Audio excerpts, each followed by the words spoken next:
This is my little 30-minute activity for the day from my little program. I'm just gonna stretch out, guys. He's kind of big, so watch out. Come on. Hey, stretching, right? Makes me think of a meme or like a little Facebook thing that's like, you're not old, you just don't stretch. I feel old when I don't stretch, so that rings true to me. Besides the loosening of the body and the endorphins that are released when you stretch your muscles and, you know, pain, it's kind of a ironic thing that pain can, you know, release joy and pleasure and endorphins. That's why exercising can kind of give you that, or the runner's high as they call it. But so right now I'm just getting the inside, you know, just a real simple, just have my legs apart, reaching forward. I'm feeling it. It's a lot more than just like a thing that I'm supposed to do for my back, even though it does tremendously help my back. It's kind of a moment for me to feel something good, right? Whatever it is. A lot of times in your day, or at least in my day, there are many days that people just don't do it for me, right? Where you kind of, maybe you get stuck in a meeting room. Hey, ow, no, goodness, giant klutz. Anyways, there are many days where you don't get the interactions that make you satisfied. And that's okay, right? Or where your head's just in a bad place and talking, or a soap opera, or, you know, a romance song or whatever, it just it doesn't do anything for me. It kind of, it's like that definition of depression, which is I can look at a lake and know I'm supposed to think that it's beautiful and that it should elicit a response from me that it normally would. Some days it just doesn't. However, a stretch, you always feel a stretch, especially when you do it right. And it might not be the most exciting thing in the world, but it's a simple pleasure. It's a simple thing. Besides the fact I'm going to be able to get up in the morning and be able to operate a much higher functioning than I normally would, because I can actually like bend and turn over. I'm young, I'm pretty fit.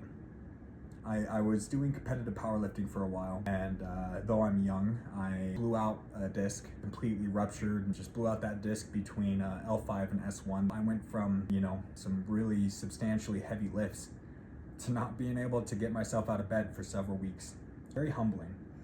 It really made me kind of have to, hey, don't scratch. It gave me a different idea of what my relationship with my body was, right? Where I thought being strong, right? It was, that was kind of a coping thing. It was a confidence thing.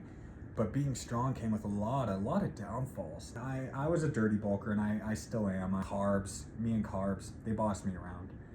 But I always felt really heavy because, you know, for the energy to lift, being on keto or not having that quick glycogen storage for the ATP restoration after each heavy lift, it makes it kind of discouraging. And it's really hard to be strong when you're dieting. It's just the way it is. When your body doesn't have the excess energy, it doesn't want to spend energy it thinks it's going to need for, well, really just to go to my gut, but for, you know, running from that saber-toothed tiger or whatever. My body, a lot of my mental health really is in my pain naturally for everybody. I broke my wrist. I'm not wearing my brace. I know. And it's not like I broke the bone. It's just the cartilage and the 8 bones in your hand. The scaphoid bone right here, I have something called snuff box tenderness, and I got thrown in jiu-jitsu and landed right here. Anyways, the stretching and the things that I've had to learn from the injuries, it's kind of a Jocko mentality, right? Where I did, well, at first it wasn't. I gave up. I'd go to the gym. I had really bad tennis elbow for a while. Just, you know, when you're lifting several hundred pounds for 5 reps and 1 rep and 3 reps, and you're putting your body under that much stress, it tends to get hurt. Even though I walked around with big broad shoulders, and I could, you know, bounce 315 off my chest with ease, I didn't feel good. My body, I didn't feel energized. So I've also prepared for a lot of runs. So I did a 15K over a mountain with new boots. Talk about a blister, my toenail fell off. But I've ran a couple 5Ks. I did a half marathon. And then in general, just being an MMA, I've taken up a lot of running, a lot of cardio related exercises. And cardio, the big difference between kind of the weightlifting or like the muscle that you get from lifting and the benefit that you get from cardio is it seems like it's internal. You know, you might shed some fat, But man, my energy skyrockets whenever I'm doing active, like high intensity things. It just, I swear, it like sheds the crap out of me, right? Like, I think it's carbs mostly because, well, I'm a carb addict. They boss me around, and if I eat one Sour Patch Kid, I have to eat the whole bag. But then it sticks with me, and that's science too, right? Glycogen is stored in water in your muscles. You become used to a certain amount of whatever it is in your body. And for me specifically, my body really likes sugar. So when it gets it, it wants more. And then when it has it and it starts running out, it just complains. I smoked for a long time, and it is very difficult. But man, cut all carbs out of your diet. And I promise, they're very similar. I smoked for a decade, from a young age to my early 20s. So I try to find a balance in feeling good in my body. And stretching is a wonderful way to do that. I get my sciatica really tight, and I have nerve issues because of my back. But man, if I just stretch, and you have to know how, and maybe I'll give a little bit of that, it makes a world of difference for me.